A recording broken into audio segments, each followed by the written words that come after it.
Around 400 mercenaries from the private US security firm Academy are involved in the operation against anti-government activists in Ukraine. That is according to a report in the German newspaper Bild am Sonntag, citing an intelligence source. Earlier, the German intelligence service told the government about the mercenaries' involvement in the operation. However, it's not clear who commands and pays the private military contractors. Academy, previously known as Blackwater, gained notoriety after alleged atrocities committed during the Iraq War. The firm had earlier been accused of involvement in the Ukrainian crisis. An unverified video that supposedly shows US private contractors operating in the city of Donetsk emerged in March. The security company has not commented on the latest revelations, but previously denied any involvement in the Ukrainian crisis. I'm now joined live by foreign policy expert Daniel McAdams to speak more on the subject. Hello to you. What are your thoughts on these recent revelations? Why would the government in Kiev involve foreign mercenaries? Well, I think you have a lot of Kiev-appointed oligarchs in the East who are very, very wealthy, and they have an interest in trying to quell this unrest.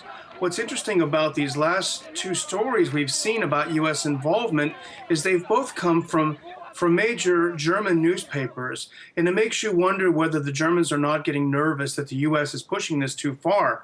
We saw, for example, last week in Bild, a story that dozens of CIA officers were involved in helping put down the unrest in the East, and now we've seen this other story in a German paper. So I think under the surface, you're seeing a lot of very concerned German people and German businessmen for what's happening.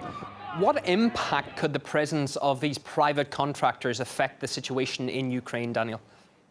Well, I think we've seen a change in the tactics of the you wouldn't call them military, because every picture that I've seen, they look like some sort of ragtag militia, very violent. But you see a change in their activities. They're burning police stations down. They're shooting. I saw at least 3 unarmed people shot today on YouTube. It seems to be their purpose is to foment chaos and to destabilize the East. So they're not really about stabilization, but destabilization.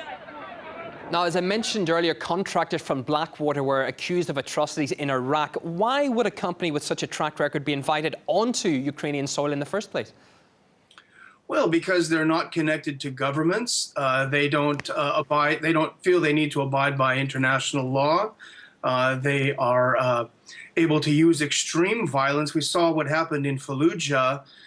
You saw a city decimated by these people. So I think that's when you want to have muscle that's not accountable, that's who you hire. Let's talk a little bit more about the Western reaction now to the developments in Ukraine. We've seen some disturbing images of government troops opening fire at unarmed civilians during the referendum. Are we going to see any condemnation from Western states, do you think? Well, as is the common practice when the U.S. doesn't like a vote that's coming up, they've already condemned it beforehand.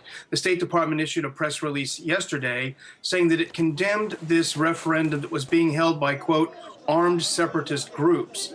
But anyone with a computer and an internet can see that the armed organizations are not the people in the streets. As I said, I've seen at least 3 people killed today. These militia were shutting down polling stations and shooting people. I think the U.S. State Department seems to be believing its own propaganda for some reason. It's funny that they did support an armed insurrection in Kiev where there was no election, but you do have protests in the East. They're trying to hold an election, the U.S. condemns it. Now, the circumstances are not great for the elections in the East, of course, but they will not be any better for the May 25th presidential race. And just briefly, the US and indeed the EU have said they won't recognize the referendum results. Why does the opinion of all these people not count? Well, the U.S. loves to support democracy, except when there's a danger of people voting the wrong way. Look what we saw in Egypt not that awfully long ago.